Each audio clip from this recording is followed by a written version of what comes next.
Family and fellow soldiers, I'm the Professor, and this is the Moment of Truth. You know, one of the axioms that I've always said to you is that nothing happens in a vacuum under white supremacy. Now, yesterday's Moment of Truth, we were talking about Jane Campion's racist attack on Serena and Venus Williams at the Critics' Choice Awards. Well, it seems that the Critics' Choice Awards this year was a necktie for white supremacist crap. Because here's another incident from that evening's fetid festivities. Jodie Turner-Smith, or rather her and her husband. It seems the white media can't mention her name without also having to mention his too. Now, she did this just before they headed off to the Critics' Choice Awards, and as I keep telling you, with the white media, everybody's auditioning for a job. The things that people are doing is because they hope that it's going to help them climb the ladder. They're either doing it in the hopes of getting noticed, or they're doing it to pay a favor to someone who may have noticed them. I'll let you decide which one you think this is. Now, as you can see, this Jodie Smith woman, she thought it would be great to make an idiotic spectacle of herself, posting a nude photo of herself on Instagram standing beside her husband with the caption, "The cat that got the cream." Before we go any farther, though, I think I need to mention, I'm the one who decided to blur her backside.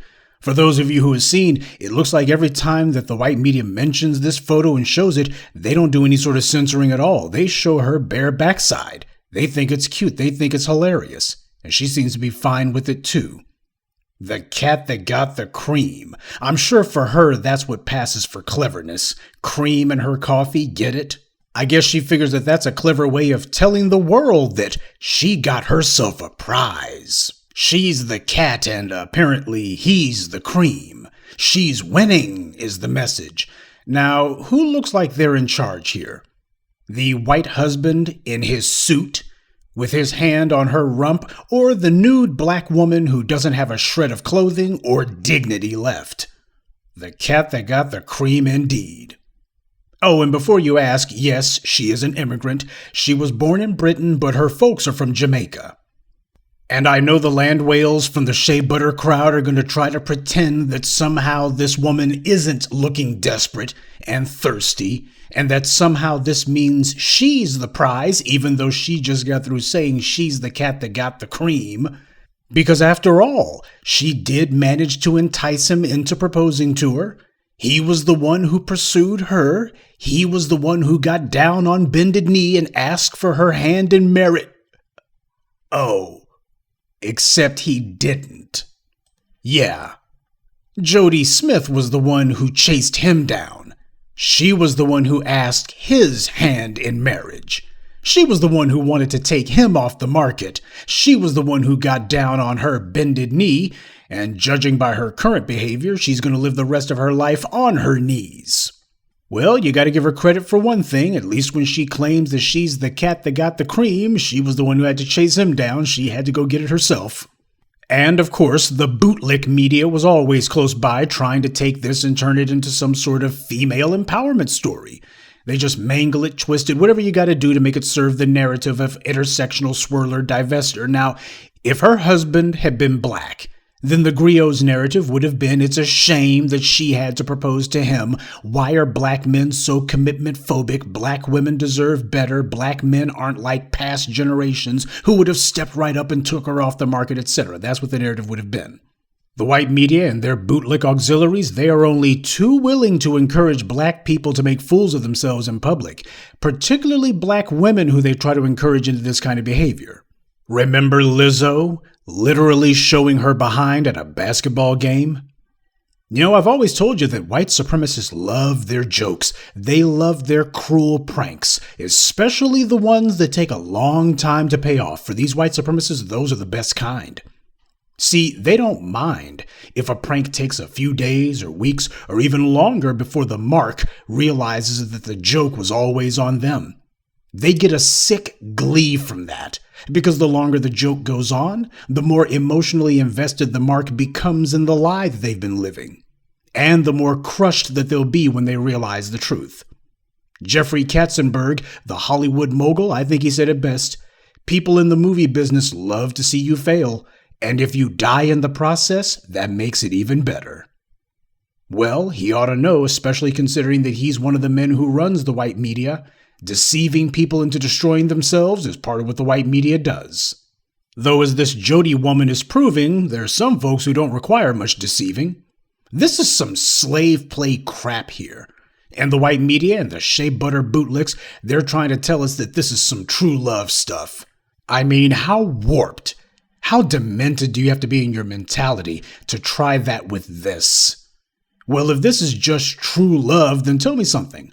Why is it that the white husband wasn't the one who stripped naked and she wasn't the one who was clothed?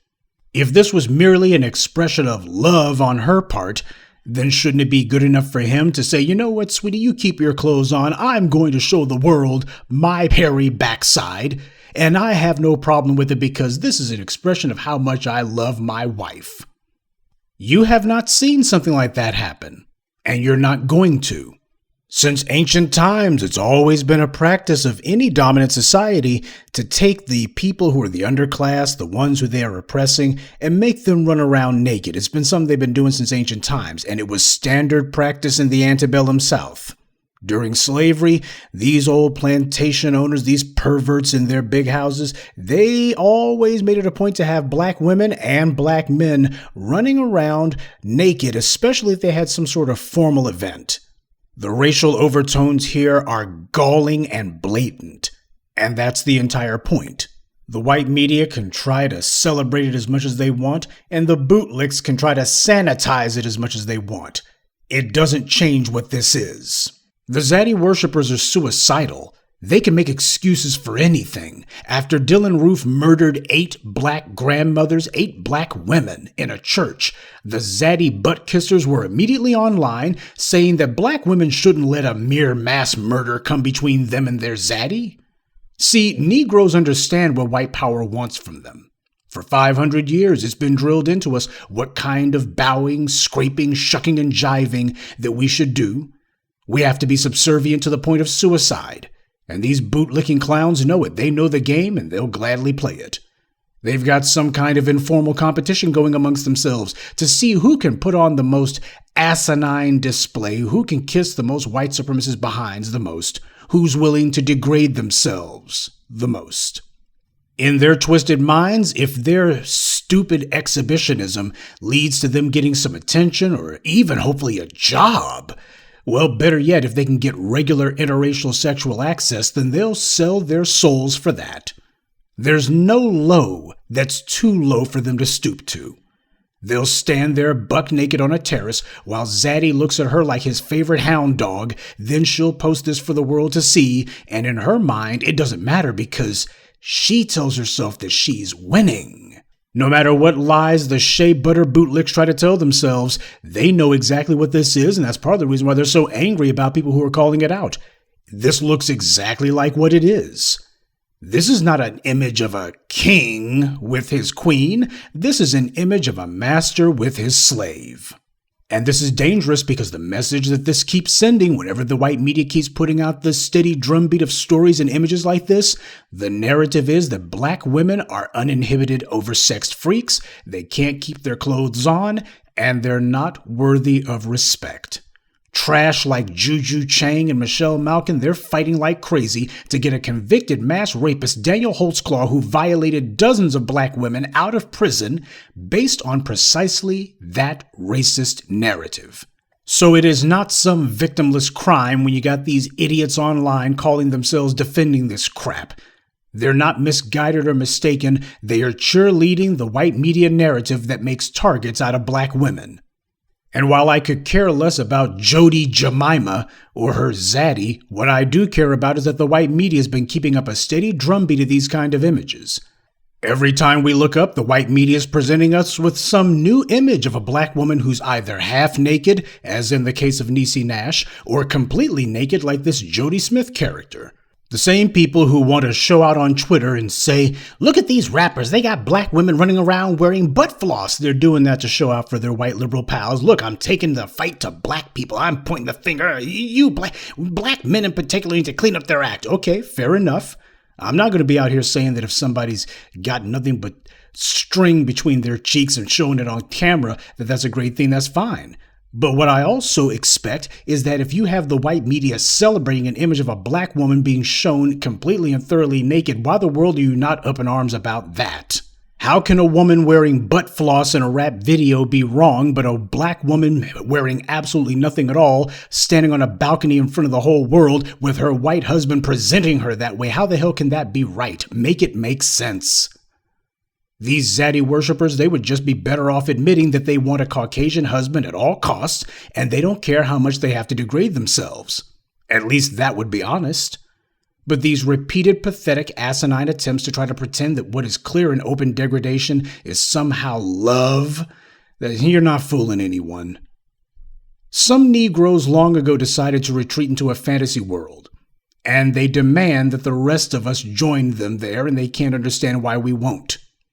Herman Cain was so slavishly willing to show the white right how dedicated he was to supporting them that he went to a COVID mass spreader Trump rally, didn't bother to wear a mask, sat down in the middle of everyone, even though he was elderly, overweight, and dealing with cancer. That's the trifecta of comorbidities.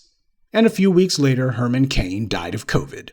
Now compare Herman Cain's behavior, on the other hand, to arch-right-wing racist windbag Rush Limbaugh, who was also overweight, elderly, and undergoing treatment for cancer. Limbaugh did more than practically anyone else to make Trump president, but he wasn't about to go to any Trump rallies. Limbaugh decided the best way that he could support Trump would be from the safety, security, and the sanitized confines of his home studio. That's as close as Limbaugh was getting to a Trump rally. See, the bootlicks take pride in showing that they will do more to please Massa than Massa's own pals will. As Malcolm said, they care more about Massa than Massa cares about himself, and that's dangerous.